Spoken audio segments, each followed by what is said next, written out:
Differ అయ్యారు? మీ ఆస్తులు గొడవ, రాజకీయాల గొడవ, లేదా ప్రజా సంక్షేమం కోసం మీ అన్నగారి సిద్ధాంతాలు వ్యతిరేకిస్తున్నారా? కారణం ఏమిటి? అది ప్రజలు తెలుసుకోవడంలో తప్పేం లేదు కదా, మీరు చెప్పడంలో తెలుసు. జగన్మోహన్ రెడ్డి గారు చెప్పడం లేదు. ఆయన ఎందుకు ఆయన చెల్లెలు ఆయనతో డిఫరెంట్ దూరంగా అయిపోయిందో, మీరు ఈ రోజు పార్టీ అధ్యక్షురాలుగా వచ్చారు, ఎందుకు ముఖ్యమంత్రి గారిని జగన్మోహన్ రెడ్డి గారిని సొంత అన్నగారిని వ్యతిరేకిస్తున్నారు? వాటికి కారణం ఏమిటి? ఎందుకు డిఫరెంట్ వచ్చారు? సంవత్సరం వరకు ఉన్నారు మీ అన్నగారితో. మరి ఇప్పుడు ఏది ఐడియాలజికల్ డిఫరెన్సెస్ లేదా ఇంకేదో ఫైనాన్షియల్ ఆర్ ప్రాపర్టీస్ కి సంబంధించిన డిస్ప్యూట్? అది కూడా ప్రజలకు చెప్తే క్లారిటీ ఉంటుంది. నేను మొదటిది చెప్తున్నాను, షర్మిల గారు రాజకీయంగా చాలా గందరగోళం ఉన్నారు, చాలా కన్ఫ్యూజ్ ఉన్నారు. ఆ కన్ఫ్యూజన్ కొనసాగుతుంది. రైట్.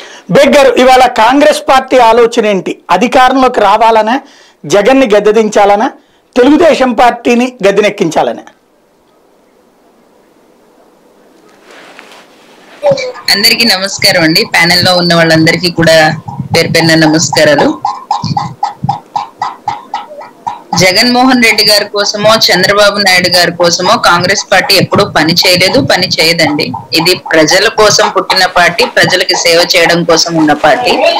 కాంగ్రెస్ పార్టీలో షర్మిల గారు ఎందుకు వచ్చారు, దేనికి వచ్చారు, సాక్ష్యాలు కావాలి, ఆధారాలు కావాలి అని అడుగుతున్న సోకాల్డ్ నేతలందరూ కూడా ఇదే మాటను మీరు జగన్మోహన్ రెడ్డి గారికి ఎందుకు అడగట్లేదు?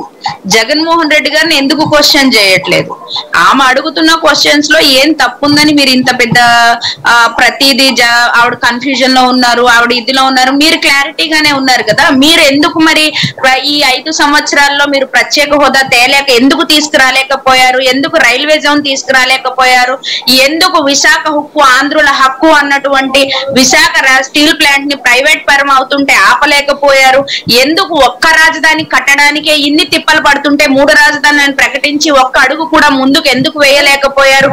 ఇలాంటి క్వశ్చన్స్ అన్ని కూడా మీరు ముందే ఈ 5 సంవత్సరాల నుంచి ఆవిడ వచ్చి అడగాలి, ఆవిడ ఎందుకు అడుగుతుంది అని క్వశ్చన్ చేస్తున్న నాయకులందరూ మీరెందుకు అడగలేదు?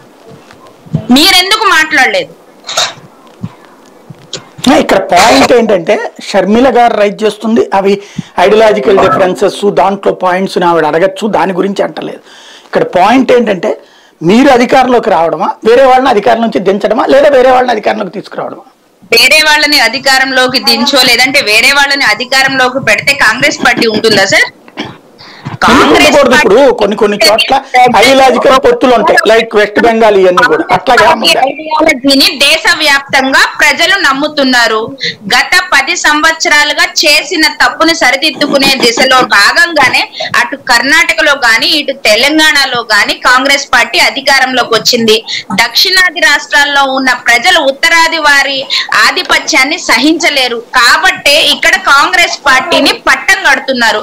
అటు కర్ణాటక చూడొచ్చు, ఇటు తెలంగాణ చూడొచ్చు. ఈ రెండు చూసిన తర్వాత ఆంధ్ర రాష్ట్ర ప్రజలు కూడా కాంగ్రెస్ పార్టీ అధికారంలో ఉంటే బాగుంటుంది, కాంగ్రెస్ పార్టీ అధికారంలో ఉంటేనే అందరికి మేలు జరుగుతుంది, పేద బడుగు బలహీన వర్గాలు బాగుండాలంటే కాంగ్రెస్ పార్టీ రావాలి, కాంగ్రెస్ పార్టీ కావాలి అని కోరుకుంటున్నారు. అదే నినాదంతో మార్పు రావాలి, కాంగ్రెస్ కావాలి అనే నినాదంతోనే మేము ప్రజల్లోకి వెళ్తున్నాము. అది గత 10 సంవత్సరాలుగా రఘువీరారెడ్డి గారు కావచ్చు, శైలజానాథ్ గారు కావచ్చు, రుద్రరాజ్ గారు కావచ్చు, ఇప్పుడు వచ్చిన షర్మిల గారు కావచ్చు, ఎవరైనా కూడా ప్రజల్లోనే మేము ఉన్నాము, ప్రజల కోసమే పోరాటాలు చేస్తున్నాము, మేము అధికారంలోకి రావడం కోసమే పని చేస్తాము, అంతే.